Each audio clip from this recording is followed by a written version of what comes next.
And the first one here is about free agencies from Tyler Sokin. He asks, who is the one free agent Casey could sign that raises their ceiling the most? Cap issues irrelevant. So who wants to start with this one? I'll let Connor go ahead. You Okay, always Connor. let me go ahead. He's I'm a just nice a guy. nice guy. volunteer. What can I say? You just really want me to start off. I Well, mean, you are the Well, I free know you're agent. half the smarter time than me.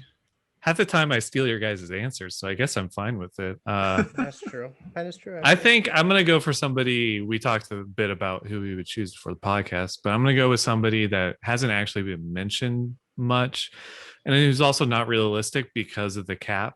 But he said cap's not an issue, so I'm gonna say him. Trent Williams would probably be a really ceiling raising signing because I'm not convinced that Eric Fisher is back in August, guys. I know they can say it. I know their head trainer can say it. And I don't know what they mean by back per se either. Yeah. Will he be on the field practicing? Maybe. Will he be ready to play football? I'm going to doubt that for now. Yeah. Trent Williams will be ready to play football. And he's also he's still a top 10 tackle in the league. So throwing him on one side and maybe Schwartz on the other, Niang on the other, the Chiefs would still have good tackles. And those are sorely needed for the Chiefs with Mahomes' play style, with the amount they pass. Because Trent Williams, while he's a mauler in the run game, he's one of the best run blocking tackles of the last decade. He's still a beast in the passing as a pass blocker too. So I'm going to say Trent Williams for a kind of off the radar guy that we haven't really talked about before.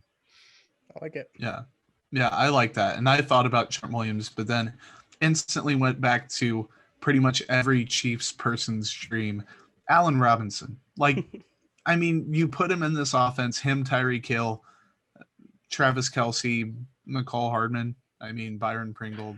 It's absolutely insane. I have a question. I have a question for you, Jordan. Go ahead. How close is Kenny Golladay to Allen Robinson for you? He's not, and that's definitely not an indictment on Golladay. I love Kenny Golladay, but I think Robinson with a guy like Mahomes at quarterback is, I mean, he gets talked about as a top 10 receiver already right now. And if you give him Patrick Mahomes, now granted, the numbers would probably be not as consistent as they were before just because he's sharing targets. You have to account for that. But I do like Kenny Golladay a lot. I think he's a very good receiver. That's interesting. Is the Galladay's injury issues that scare you away? He wasn't really on the field a whole lot last year. Yeah, he had a few injuries last year. Yeah, nothing scares me away from him. I just think that Robinson's more talented and okay. I want to say a bigger body, but I have no factual proof of that. I don't know what their difference is. You could say plays bigger, I could think. Yeah, I could be totally wrong. I kind of almost I'm trying to stall while Connor does a live lookup because I think that I could be wrong. He's going to have to be pretty big. Kenny Golladay is an inch taller. Oh, really? So he plays bigger. I like using that phrase that he plays bigger. Galladay's huge. Yeah, he's a big boy. I mean, he kind of has to be 6'4". Kind of has to be. Wow. I saw a stat that he actually got the least separation of all wide receivers in the league last year. Kenny Golladay. Oh, wow. Holy smokes! But he's always successful. He's one of the best contested catch wide receivers in the league. I thought Matthew Stafford.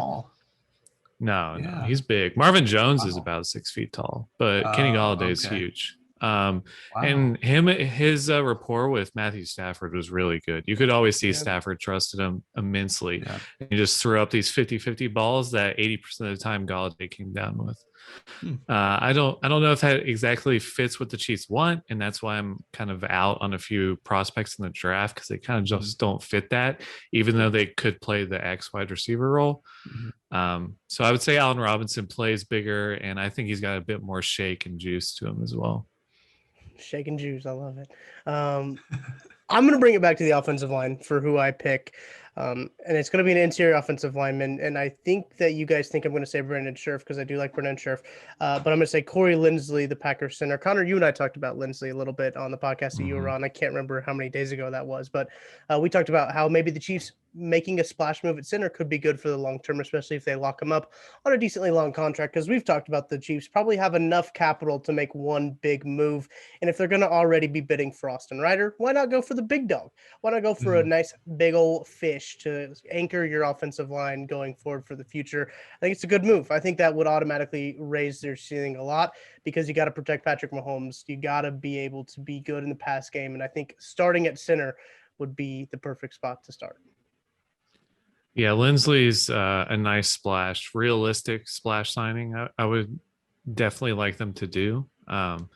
Like you said, and we've said before, the Chiefs will have enough room. I don't know. With Eric Fisher not being released potentially, it's going to be hard to say how much room they can make. It depends on what he restructures his contract to be, because I don't see a way that he plays on this contract right now, recovering from injury. So we'll see what happens there and how aggressive Veach is with restructures. I hope he's not, but I could definitely see a world where he's not as aggressive with restructures as potentially he could be. I know people have talked about, well, if you fully restructure Mahomes, Jones, and Kelsey, then you get like 35 million in cap space.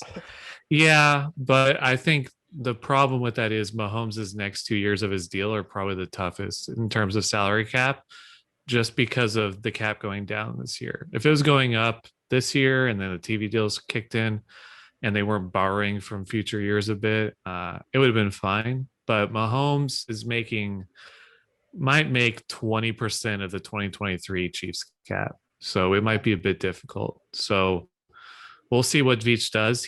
I could see a world where he's not as aggressive and they won't be able to do a splash signing. But I think the point was that they could, and Lindsley's a good pick.